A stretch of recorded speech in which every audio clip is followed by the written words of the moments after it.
नमस्कार, सावी झोम मराठीमध्ये मी सावी तुमचं मनापासून स्वागत करते।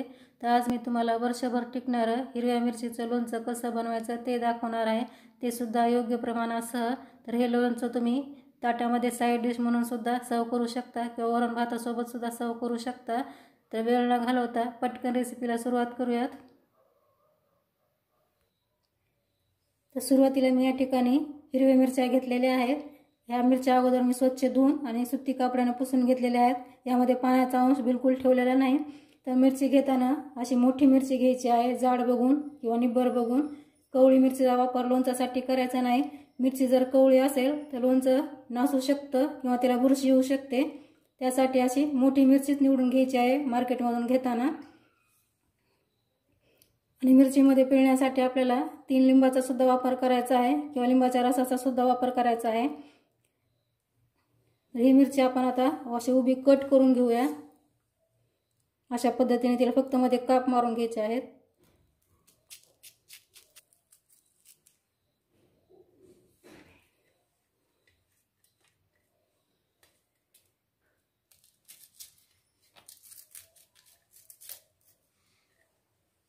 हवा असल्यास तुम्ही या मिरचीचे देठ सुद्धा काढू शकता, पण मी काढणार नाहीये।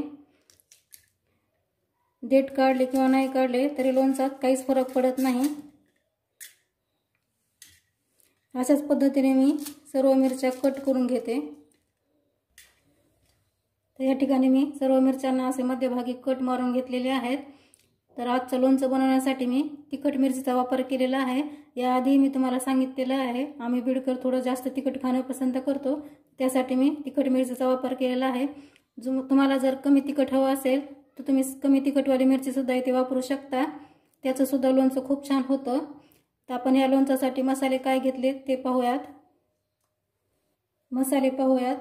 1 चमचा जिरा आहे, 1 चमचा सोप आहे, 1 चमचा मेथी दाणे आहेत, 5 चमचे काळी मोहरी आहे। तर ही मोहरी मी आमच्या शेतातलीच घेतलेली आहे।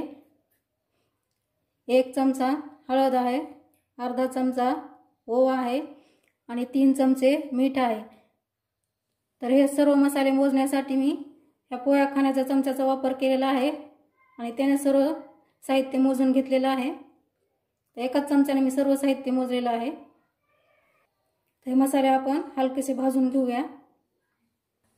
मसाले भाजायला सुरुवात करूया। त्यासाठी मी गॅसवरती कढई ठेवलेली आहे, त्यामध्ये जिरं घालूया, सोप, मेथी दाणे, ओवा।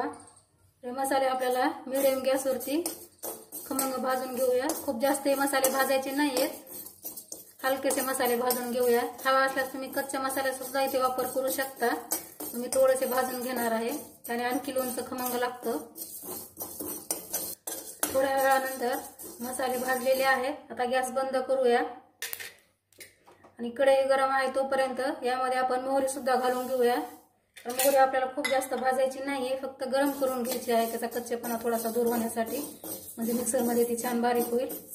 ते गरम कढईवरच ही प्रोसेस करून घ्यायची आहे। गरम कढईमध्ये फक्त 1 मिनिटभर मी मोहरी परतून घेतलेली आहे। तर मसाले आपण आता मिक्सरच्या भांड्यात काढून घेऊया।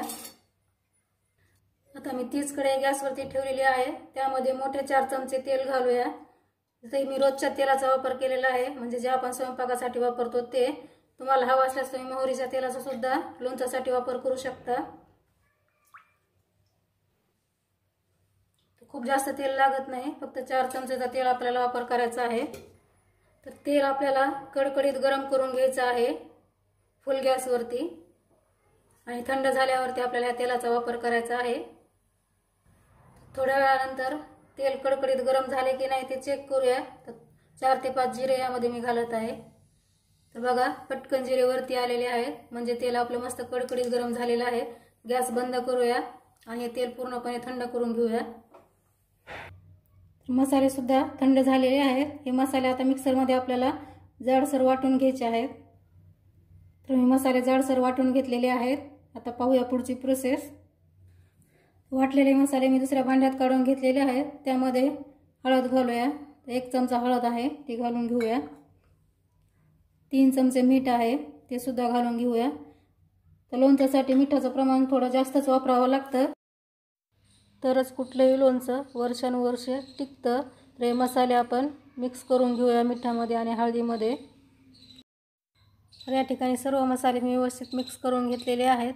तर या मसाल्यामध्ये लिंबूसुद्धा पिळून घेऊयात. तर लिंबाचे मी काप करून घेतलेत आणि अशा पद्धतीने पिळून घेते. 3 लिंबू मी या ठिकाणी पिळून घेत आहे. मसाल्यामध्ये मी लिंबू पिळून घेतलेला आहे. हे मिक्स करून घेऊया. मसाल्यामध्ये लिंबू पिळल्यामुळे आपलं लोणचं जास्त दिवस टिकायला सुद्धा मदत होते आणि लोणच्याला एक छान टँगी फ्लेवर सुद्धा येतो. त्यासाठी मी लिंबू पिळलेला आहे. तुम्हाला आवडत नसेल तर नाही घातलं लिंबू तरी सुद्धा चालेल. लिंबू मिक्स केल्यानंतर यामध्ये आपण तेल गरम केलं होतं ते पूर्णपणे मी थंड करून घेतलेलं आहे. ते सुद्धा घालूया. तर लवकर थंड व्हावं त्यासाठी मी वाटीमध्ये घेतलेलं आहे काढून.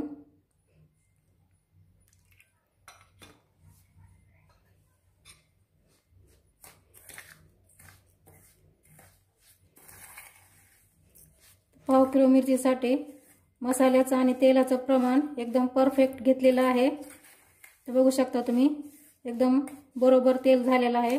ना कमी झाले ना जास्त झालेलं आहे. अशाच पद्धतीचं तेल आपल्याला या मसाल्यामध्ये वापरायचं आहे. आपला मसाला तयार आहे. आता आपण मिरच्या भरून घेऊयात. तर अशी एक मिरची घ्यायची आणि यामध्ये मसाला भरून घ्यायचा. अशा पद्धतीने मसाला भरून घ्यायचा आहे.